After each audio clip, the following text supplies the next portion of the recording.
welcome back guys and girls to Sit on Sports, and today we'll be doing something quite different, not a Manchester United match review or recap.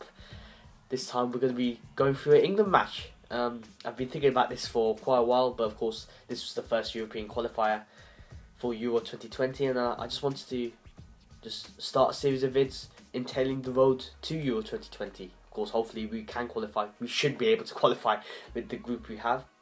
Just make my thoughts known as every match goes along, and yeah, hopefully going up to the final in Wembley, which is basically destined for us to win the trophy. It just is. But yeah,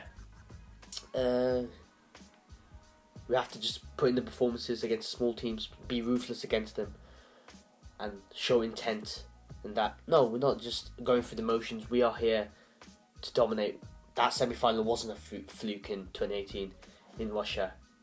There's much better things to come, and of course we've got the Nations League coming up as well, so I'll be covering that hopefully.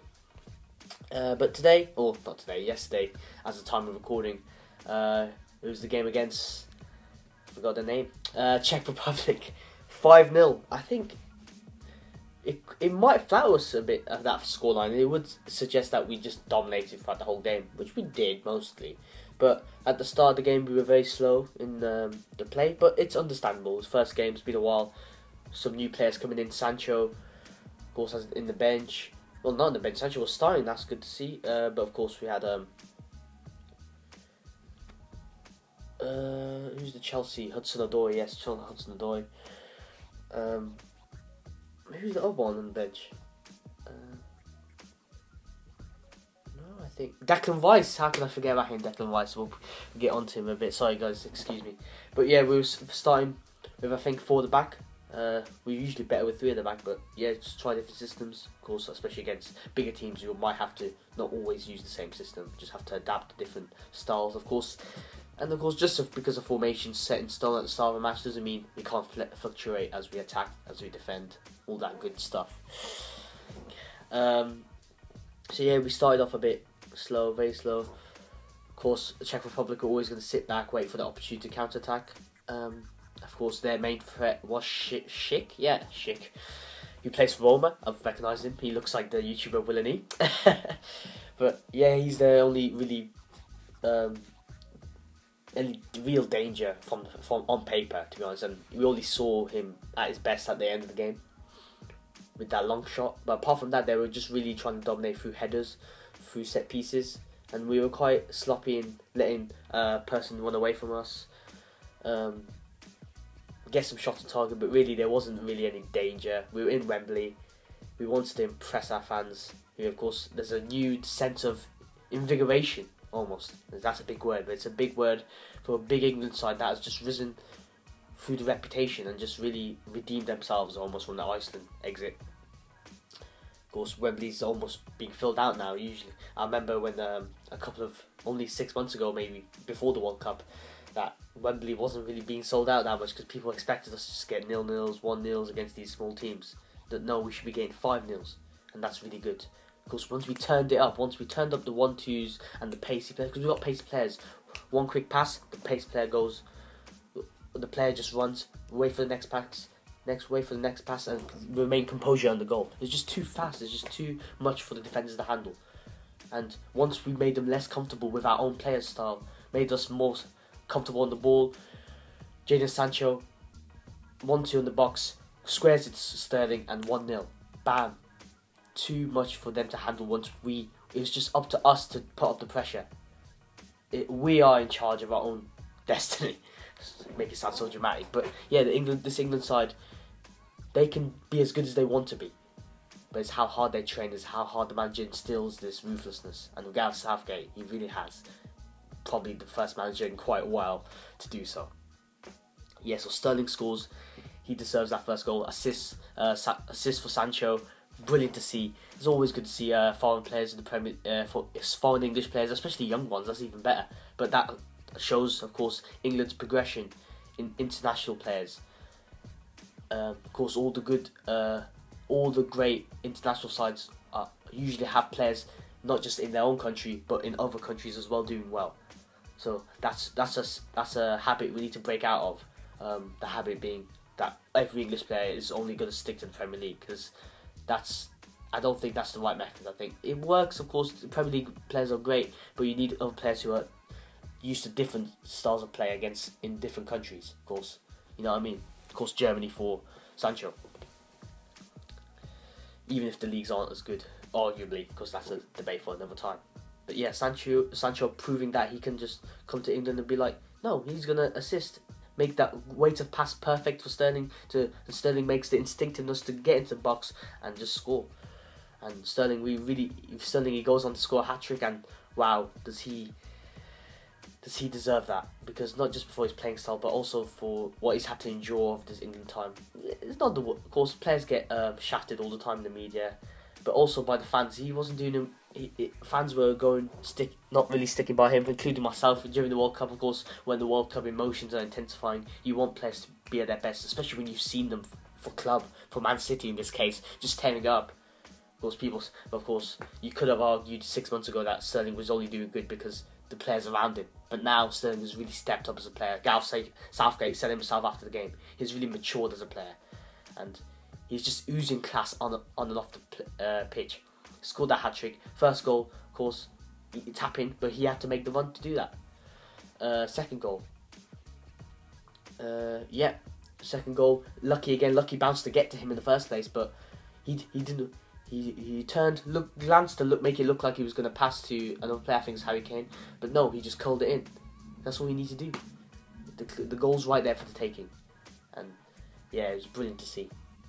And of course, his celebration, not taking off shit, obviously, don't want to risk that, but yeah, pulling it up, showing the boy who had recently died of leukemia. I forgot his name, unfortunately. 13 years old, so unfortunate. But yeah, just give them something to smile about. They give the family who tragically lost their son's life, so that's great to see.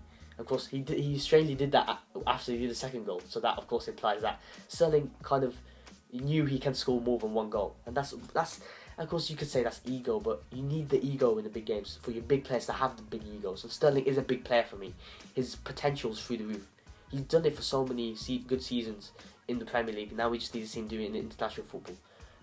But he's doing it, and I think hopefully this can be the start to building up his confidence to the peak level and just start performing consistently.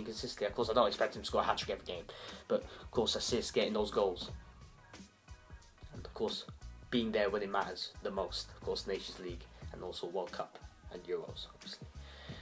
So yeah, the third goal, of course, it was a long-range effort. He had the confidence to strike from long range. Of course, he got lucky. You always need a bit of luck, but with that confidence, in conjunction, you create your own luck. And of course, the defenders, it deflected off them. And of course, we had that own goal as well. Czech Republic is just literally, once we started just doing one-touch passing, doing what Gav said, the Southgate ball, forget Sarri ball, Southgate ball. Once we just started doing that, the defenders were falling over them, were bumping into each other. There was literally several times during the match where they could have just ended up passing it backwards into their own net. It was like ridiculous. But of course, our defence has a few struggles here and there, niggles of just lack of sharpness, and then defend. Of course, against a big opposition, they could have easily scored. I think Schick had that long range effort, that header that went just about wide of Pickford at the first half. But of course, that's always going to happen, and you could always say that about any team. About you versus a small team, they get chances, but a big team could have done better. I could repeat that all day long, but we kept a clean sheet. That's good for the defence as well. Michael Keane didn't really have much to do, to be honest. Ben Chilwell was left back. Walker was very good as right back. He was doing the work, doing what he can do best. But he always has that one moment that lapse of concentration sometimes.